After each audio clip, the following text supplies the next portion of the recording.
ሰላም ጤና ይስጥልኝ የተወደዳችሁ የሰለዳ ሚዲያ አድማጭ ተመልካቾቻችን እንዴት ቆያችሁ? ለዕለቱ መራርጠን ወደ እናንተ ለማድረስ ያዘጋጀናቸው አዳዲስ ትኩስና ወቅታዊ መረጃዎችን ይዘን ቀርበናል። መረጃዎቻችን እየተከታተላችሁ እስከ ፕሮግራማችን ፍጻሜ ከኛ ጋር እንድትቆዩ ከወዲሁ በታላቅ አክብሮት ጋብዛለሁኝ። የትግራይን ክልል ጊዜያዊ አስተዳደር ለመረከብ የተዘጋጀ አዲስ ምክር ቤት ሊቋቋም እንደሆነ ተገለጸ።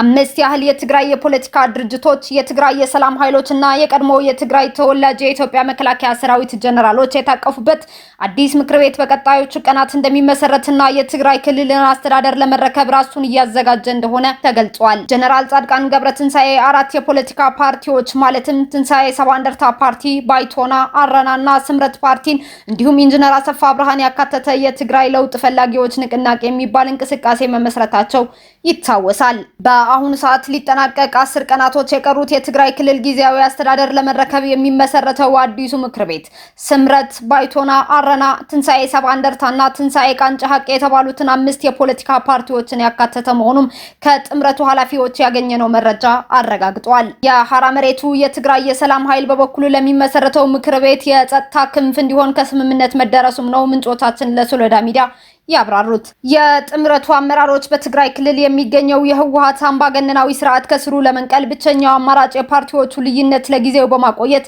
በጋራ በጥምረት በመፍጠር ተደራጅቶ መንቀሳቀስ እንደሆነም ለሚዲያችን ገልጸዋል።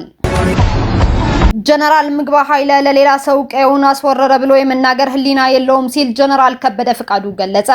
ጀነራል ከበደ ፍቃዱ ጀነራል ምግባ ኃይለ ለሌላ ሰው ቀየውን አስወረረ ብሎ የመናገር ሞራልም ህሊናም የለውም ሲል ገልጿል። ጀነራል ከበደ በቲቢኤስ ቲቪ ባደረገው ቃለ ምልልስ ጀነራል ምግባ ኃይለ ስድብ እንጂ መዋጋት አይችልም ሲል ተሳልቆበታል።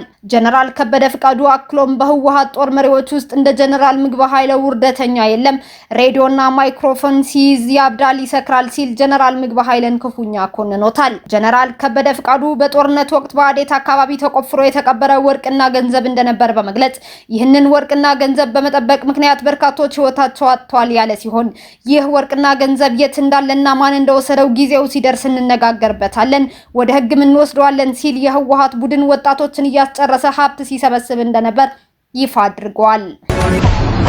የትግራይ ክልል የምክክር መድረክ በአዲስ አበባ እንደሚካሄድ ተገለጸ።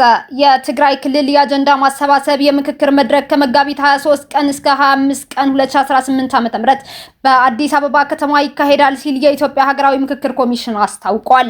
የኮሚሽኑ ዋና ኮሚሽነር ፕሮፌሰር መስፍን አርአያ በሰጡት መግለጫ በትግራይ ክልል የምክክር ሂደት ለመጀመርና ምቹ ሁኔታዎችን ለመፍጠር በርካታ ስራዎች መከናወናቸውን ተናግረዋል።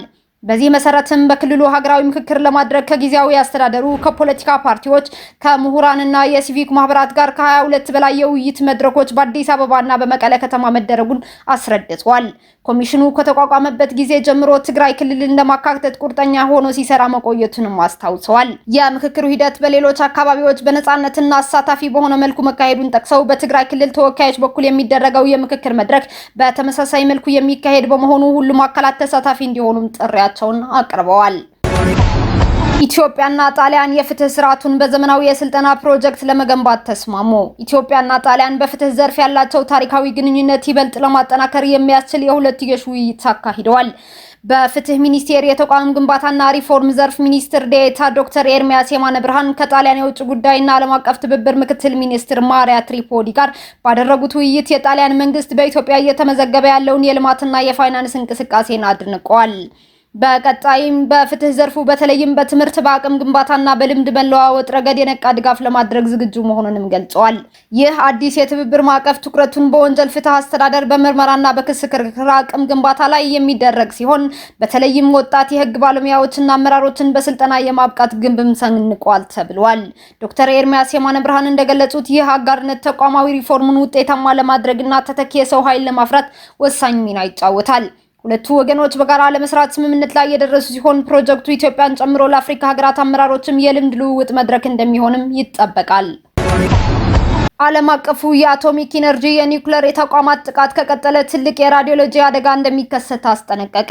ዓለም አቀፉ የአቶሚክ ኢነርጂ ኤጀንሲ በኢራን የኒውክሌር ተቋማት አቅራቢያ የሚፈጸም ጥቃት የሚቀጥል ከሆነ ትልቅ የራዲዮሎጂ አደጋ ያስከትላል ሲል አስጠንቅቋል። የተባበሩት መንግስታቱ ተቋም ማስጠንቀቂያ የሰጠው በኢራን ደቡባዊ ምዕራባዊ ክፍል የሚገኘው የቡሼራ የኒውክሌር ኃይል ማመንጫ ተቋም አቅራቢያ ማክሰኞ ዕለት በድጋሚ ጥቃት እንደተፈጸመ ከተገለጸ በኋላ ነው። የተቋሙ ዋና ዳይሬክተር ራፋኤል ግሮሲ በኢራን የኒውክሌር ተቋም አቅራቢያ እየተደጋገመ ያለው ሰሞነኛ ወታደራዊ ጥቃት እጅግ እንዳሳሰባቸው ገልጸዋል። ዋና ዳይሬክተሩ ትልቅ ቁጥር ያለው የኒውክሌር ቁስ ይዞ የሚሰራ የኒውክሌር ኃይል ማመንጫ ከመሆኑ ጋር ተያይዞ በተቋሙ ላይ የሚደርስ ጉዳት ትልቅ የራዲዮሎጂ አደጋ ሊያስከትል እንደሚችል ማስጠንቀቃቸው በተቋሙ የኤክስ ገጽ ላይ የወጣው ጽሑፍ ያስረዳል። በዚህ ስፍራ የሚከሰት የራዲዮሎጂ አደጋ ኢራን ውስጥ እና ከዚያም ባሻገር ሰፊ አካባቢን ሊጎዳ እንደሚችልም ገልጸዋል። ይህንን አይነቱ የኒውክሌር አደጋ ስጋት ለማስወገድ ሲባል የጦርነት ተፋላሚ ሀገራት ወታደራዊ እርምጃዎችን ከመውሰድ እንዲቆጠቡ ዋና ዳይሬክተሩ ጠይቀዋል። በግጭት ወቅት 7ቱን የኒውክሌር ደህንነት ማረጋገጫ አምዶች መጠበቅ አስፈላጊ እንደሆነ ማጽንኦት ሰጥተውበታል። በተያያዘ ዜና ፕሬዝዳንት ዶናልድ ትራምፕ ተጨማሪ 10,000 ወታደሮችን በግጭት ውስጥ አንድ ወር ወዳስቆጠረው መካከለኛው ምስራቅ ለመላክ እያሰቡ መሆናቸው ተዘግቧል። ዎል ስትሪት ጆርናል እንደዘገበው ትራምፕ በሺዎች የሚቆጠሩትን እግረኛ ወታደሮች ወደ ቀጠናው የሚያሰማሩት በአካባቢው ባሉ ግዙፍ መርከቦችና ጦር ሰፈሮች ከሚገኙ የአሜሪካ ወታደሮች በተጨማሪ ነው። ወታደሮችን የማሰማራቱ ሐሳብ ትራምፕ ከኢራን ጋር የሰላም ንግግር ለማካሄድ እየተዘጋጁ ባለበት ጊዜ መሆኑ ተጨማሪ ወታደራዊ አማራጭን የሚሰጣቸው እንደሚሆን ጋዜጣው ጨምሮ ጽፏል። ወደ መካከለኛው ምስራቅ የሚላከው ጦር እግረኛ ሰራዊትና ብረት ለበስ ተሽከርካሪዎችን የሚያካትት ይሆናል ተብሎ እንደሚጠበቅ የተዘገበ ሲሆን ይህም ወደ አካባቢው ቀድሞውንም ከተላኩት 5,000 የአሜሪካ ባህር ኃይል ወታደሮች ተጨማሪ ነው። ነገር ግን ፕሬዝዳንቱ ወደ ባህረ ሰላጤው አካባቢ ለማሰማራት ያሰቧቸው እነዚህ ወታደሮች በትክክል ወዴት እንደሚላኩ የተገለጸ ነገር የለም። በሌላ በኩል የአሜሪካው ፕሬዝዳንት ዶናልድ ትራምፕ በኢራን የነዳጅና የኤሌክትሪክ ኃይል ማመንጫ ተቋማት ላይ የሚሰነዘሩ ጥቃቶች ለ10 ቀናት እንዲቋረጡ ትዕዛዛቸውን አስተላልፈዋል። ትራምፕ ይህንን ውሳኔ ያስተላለፉት በኢራን በኩል በቀረበ ጥያቄ መሰረት መሆኑን ቢገልጹም በጉዳዩ ላይ ከኢራን በኩል የተሰጠ ይፋዊ መግለጫ የለም። ፕሬዝዳንት ከኢራን ጋር እየተደረገ ያለው ድርድር በጥሩ ሁኔታ ላይ እንደሚገኝ ገልጸዋል። ይሁን እንጂ አንድ የኢራን ከፍተኛ ባለስልጣን ግን የአሜሪካ የሰላም እቅድ አድሏዊና ፍትሃዊ ያልሆነ ሲሉ አጣጥለውታል። ይህ ጦርነት በሺዎች የሚቆጠሩ ሰዎችን ህይወት ከመቅጠፉ ባለፈ የዓለም የነዳጅ ዋጋ በ40 በመቶ እንዲያሻቅብና የማዳበሪያ ዋጋ በግማሽ እንዲጨምር በማድረግ በዓለም ኢኮኖሚ ላይ ከፍተኛ ጫናም ፈጥሯል። በሌላ በኩል አሜሪካ በኢራን ላይ የምታደርገውን ወታደራዊ ግፊት ለመጨመር ለመጀመሪያ ጊዜ በጦርነት ውስጥ ሰው አልባ ፈጣን ጀልባዎችን ለጥበቃ ስራ ማሰማራቷን የፔንታጎን መረጃ ያመለክታል። ኢራን በበኩሏ በሆርሙዝ የባህር ላይ መተላለፊያ በኩል የሚደረገው የነዳጅ ንግድ እንቅስቃሴ በከፊል ማገዷን እንደቀጠለች ነው። አሜሪካ በፓኪስታን በኩል የላከችው ባለ 15 ነጥብ የሰላም መፍትሄ ሐሳብ የአሜሪካንና የእስራኤልን ጥቃም ብቻ የሚያስጠብቅ ነው በሚል በኢራን በኩል ተቀባይነት አላገኘም። ፕሬዝዳንት ትራምፕ ኢራን የሆርሙዝ ሰርጥን ካልከፈተችና የኒውክሌር መርሃ ግብሯን ካላቆመች ከባዱ ቅዠት እንደሚሆን አስጠንቅቀዋል። መረጃው ከቢቢሲ የተገኘ ነው። እስካሁን አብራችሁን ከኛ ጋር ስለነበራችሁ እያመሰገንኩኝ በሌሎች መረጃዎች እስክንመለስ እንደተለመደው የሶለዳ ሚዲያ ቤተሰብ በመሆን ላይክ፣ ሼር፣ ሰብስክራይብ ማድረጋችሁን አትርሱ። አዳዲስ ትኩስና ወቅታዊ መረጃዎቻችን በቶሎ እንዲደርሷችሁ የደወል ምልክቷን ይጫኑ። ስኬት፣ ድልና ሰላም ለኢትዮጵያውያን። ሶለዳ ሚዲያ